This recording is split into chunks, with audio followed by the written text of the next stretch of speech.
ఖచ్చితంగా సాటర్డే ఆ రోజు రేవ్ పార్టీ జరుగుతోందని పక్కా సమాచారంతోనే eagle team and future city పోలీసులు వెళ్తే అక్కడ కాల్పులు జరిగాయి. కాల్పుల గురించి మాట్లాడే ముందు నాగార్జున గారు ఎనీ పాయింట్? ఇంకొక పాయింట్ ఇప్పుడు చెప్తున్నారు. ఒక నిమిషం, కాంగ్రెస్ నాయకుడికి ఒకసారి సమాధానం చెప్తానండి. మీ ప్రభుత్వం వచ్చిన తర్వాత నేను ఇక్కడికి షిఫ్ట్ అయ్యి కేవలం ఒక 1 year మాత్రమేనండి. సో అలాంటి కంప్లైంట్స్ చాలా చెప్పడం జరిగింది, మాట్లాడటం జరిగింది, మాకు సంబంధించిన వాళ్ళు వెళ్ళటం జరిగింది.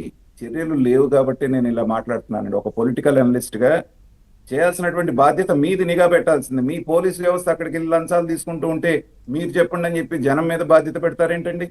జరిగింది జరిగినట్టుగా చెప్తున్నప్పుడు దాన్ని యాక్సెప్ట్ చేయడానికో లేకపోతే దాన్ని చూస్తామనో అనాలి, కానీ ఎదురుదాడి చేయటం అనేటువంటిది కరెక్ట్ పద్ధతి కాదండి. పొలిటీషియన్స్ మీద ఎదురుదాడి చేయండి, ఎనలిస్టుల మీద కాదు. పోలీసుల వైఫల్యము, ప్రభుత్వం వైఫల్యం మాట్లాడడానికి ఒక సెకండ్. ఇదే ఫామ్ హౌస్ లా పోలీసు వాళ్ళపై పైసలు తీసుకున్నారా, యాక్షన్ తీసుకున్నారా? నాగార్జున గారు చెప్పండి. జరుగుతుంటే మోయినాబాద్ లో అది ఒకటే జరుగుతుందా? మరి పోలీసులకు ఫిర్యాదులు వచ్చినప్పుడు చర్యలు తీసుకుంటారు. మీరు అక్కడికి పోయి ఏడాది అయింది కాబట్టి ఇక్కడ దొరుకుతున్నాయి అనేది కరెక్ట్ కాదు. నేను చెప్తా ఉన్నా, మొన్న కూడా ఆయన పేరేంది ఆదినారాయణ రెడ్డి బీజేపీ ఎమ్మెల్యే కొడుకు దొరికిండు, పట్టుకున్నాం మేము. అక్కడ ఉంటున్నటువంటి దరిద్రాన్ని మొత్తం ఇడికొచ్చి పట్టుకున్నప్పుడు కూడా మేము ఎంటర్టైన్ చేస్తలేము. మేము ఎట్టి పరిస్థితులు చెప్తున్నాం, ఎవరైనా కానీ అది ఏ పార్టీ అయినా కానీ మాదక ద్రవ్యాలను తెలంగాణలో మేము ఎంటర్ చేయించేటటువంటి ముచ్చటనే లేదు. రామ్మోహన్ రెడ్డి గారు ఇక్కడ కాదు.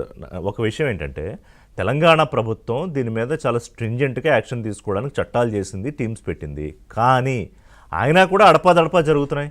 ఇప్పుడు ఫామ్ హౌస్లు ఉన్నది, జనరల్గా ఫామ్ హౌస్ అంటే ఏంటి?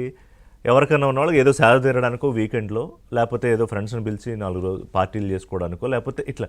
కానీ ఇవాళ వాటిని రేవ్ పార్టీలకి ఒక నిలయాలుగా మార్చేసిన పరిస్థితి మీద దృష్టి పెడుతోంది తెలంగాణ ప్రభుత్వం. Locate in positive way. Nagarjuna గారు, నేను ఏమంటానంటే ఒక నిమిషం, ఆంధ్రప్రదేశ్ కానీ తెలంగాణ కానీ వీఆర్ ఫర్ వన్ కాజ్. ఇప్పుడు మీరైనా, నేనైనా, సామా అయినా, బ్రహ్మన్ చౌదరి గారైనా, we are stand for one cause. అదేంటి? తెలుగు రాష్ట్రాలు, ఇప్పుడు కదా నేను ఇంతకుముందు చాలా సందర్భాల్లో చెప్పా, తెలుగు రాష్ట్రాల్లో డ్రగ్ అనే మాట వినబడాలన్నా, మాట్లాడాలన్నా, తీసుకోవాలన్నా భయపడిపోవాలి. ఆ స్థాయికి తెలుగు రాష్ట్ర ప్రభుత్వం ఇంకొక ఇంపార్టెంట్ పాయింట్ ఉంది సామా గారు ఇందులో. అసలు ఈ దుబాయ్ వ్యవహారం ఏంటి, ఈ గన్స్ ఏంటి, ఫైరింగ్ ఏంటి అంటే దిస్ ఈజ్ బియాండ్ సంథింగ్. అంటే ఇదేమి డ్రగ్స్ వ్యవహారం ఒకటే కాదు, దీని వెనకాల ఇంకా చాలా పెద్ద కథ నడుస్తుంది. అదేంటి సార్? వాళ్ళ కల్చర్లో భాగంగా ఒక మీటింగ్ ఉంటున్నప్పుడు అదేదో నార్మల్గా మనం భోజనాలు పెట్టుకునేటటువంటి దానికి వాళ్ళు డ్రగ్స్ తీసుకునేటటువంటి అలవాటు ఉన్నోళ్ళు ఉన్నట్టున్నారు. ఎందుకంటే ఆడిపోతే అదే సరిపోగా ఒక వెపన్ని కూడా చూపించేసి గాల్లో రౌండ్లు కాల్పులు జరిపించారు అని అంటే వాళ్ళు ఏ స్థాయికి వెళ్ళిపోయి ఇన్ఫ్లుయెన్స్ చేయగలిగేటోళ్ళు అనేటటువంటి మనం చూసినాం. సో ఎంతటి ఇన్ఫ్లుయెన్స్ చేసేటోడు వేరే బీజేపీ పాలిత రాష్ట్రం కింద వచ్చినటువంటి ఢిల్లీ వాడైనా, లేకపోతే పక్క రాష్ట్రం ఏపీ వాళ్ళైనా, ఎవరైనా కానీ, నేను మళ్ళీ కూడా చెప్తా ఉన్నా, తెలంగాణలో అట్లాంటివి మేము ఎంటర్టైన్ చేయనికే లేము. రేవంత్ రెడ్డి గారి సర్కార్ ఇట్లాంటి వాటికి దర్వాజాలు బంద్ చేసింది. మా నోటీస్కి ఏది వచ్చినా కూడా ఎవరిని కూడా ఉపేక్షించము. ఇదే విషయం చంద్రబాబు నాయుడు గారు కూడా నమ్ముతారని మేము నమ్ముతా ఉన్నాం. కాబట్టి అక్కడ కూడా కఠినమైనటువంటి చట్టాలను తీసుకొని వచ్చింది.